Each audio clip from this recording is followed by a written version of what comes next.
सांगाल 2 दिवस आपलं उपोषण चालू होतं, तर काय सांगाल? आमचे सदरील 2 दिवसापासून आमरण उपोषण चालू केले होते. ही मागणी आम्ही सर्व गावकरी व शेतकरी यांनी केली होती. रांजणगाव ते मारोळा रोड व रांजणगाव ते शेकटा रोड. तर दिनांक आज 4/6/2026 रोजी सदरील इंजिनियर सानप साहेब रांजणगाव ते मारोळा रोडचे त्यांनी येऊन आम्हाला लेखी दिलं की ज्या आपल्या मागण्या आहे ह्या सर्व मागण्या आम्ही पूर्ण करू व लवकरात लवकर काम चालू करू व एस्टिमेटनुसार काम करण्यात येईल. यामध्ये कुठलाही काही गैरव्यवहार होणार नाही. आणि जर त्यांनी एवढं करूनही नाही केलं तर यापेक्षा मोठं आमरण उपोषण आम्ही गावकऱ्याच्या वतीने पुन्हा एकदा सुरू करू. त्यांनी आमच्या मागण्या जसं त्यांनी आम्हाला लेखी दिलं आज रोजी त्याप्रमाणे जर नाही केलं त्याने आम्ही पुन्हा एकदा डबल आंदोलन करू असा गावकऱ्याच्या वतीने तुम्हाला शब्द देतो. त्यांनी कालावधी किती दिवसात दिलेला आहे व या रस्त्याला डांबर नाही असा आपला आरोप होता. तर याविषयी संबंधित ठेकेदाराविषयी ते काही बोलणार आहेत का, कारवाई करणार आहेत का? त्यांनी एक आम्हाला पत्र दिलं. त्या पत्रामध्ये 1 एप्रिल 2023 पासून काम चालू झालेलं आहे. पण काही अडचणीमुळे कामात 31/12/2026 अखेरपर्यंत मुदतवाढ देण्यात आलेली आहे सरकारकडून. तोपर्यंत ते म्हणले आम्ही काम 100% पूर्ण करू एस्टिमेटनुसार. जर एस्टिमेटनुसार काम झालं नाही तर पुढची तयारी आपली काय असणार आहे? एस्टिमेटनुसार त्यांनी जर काम केलं नाही रांजणगाव ते मारोळा रोडचं तर गावकऱ्याच्या वतीने यापेक्षा मोठं आंदोलन पुन्हा उभा करण्यात येईल. आता आपण उपोषण स्थगित करत आहात का?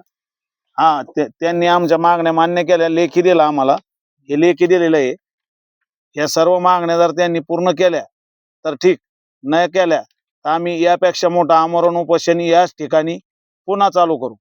तसेच गावकरी काही संबंधित उपोषण सोडण्यासाठी आले होते. गावकरी उपोषण सोडण्यासाठी पंचायत समिती उपसभापती संजय लगाने व संत एकनाथ कारखान्याचे डायरेक्टर दत्तात्रय पाटील आमले व दीपक पाटील लगाने व आप्पासाहेब पाटील लगाने व इतर सर्व गावकरी या ठिकाणी उपोषण सोडण्यासाठी आम्हाला विनंती केली. त्यांनी पण सांगितलं का ह्या मागण्या पूर्ण होईल 100%.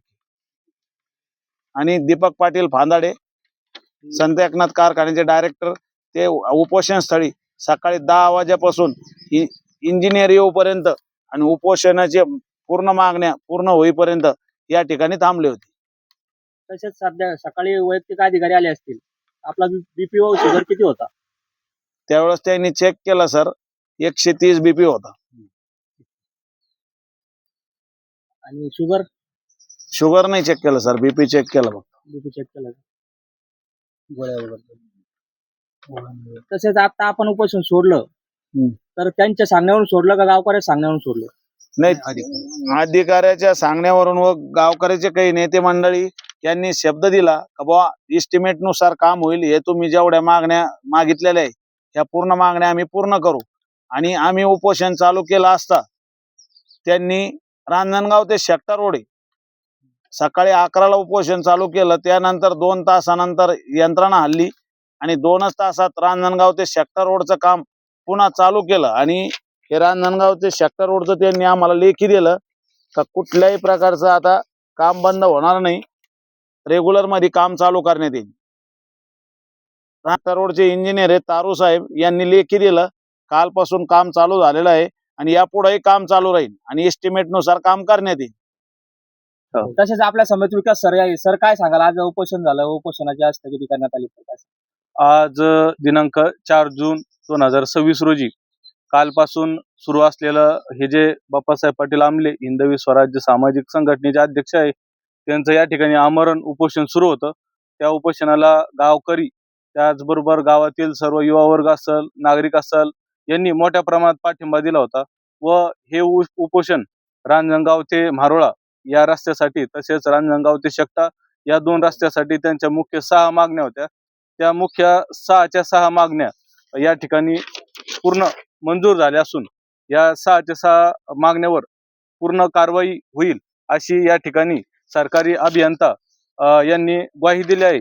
व त्यानुसार रांजणगाव ते मारोळा व रांजणगाव ते शेकटा या दोन्ही रस्त्याचं काम पूर्ण इस्टिमेटनुसार चांगल्या क्वालिटीचं दर्जेदार काम होईल असं या ठिकाणी त्यांनी आश्वासन दिलं आहे. त्या आश्वासनाच्या भरोश्यावर आज बाप्पासाहेब पाटील आमले यांनी त्यांचं उपोषण मागे घेतलं असून त्यांच्या सर्व मागण्या या ठिकाणी मान्य झाल्या आहे.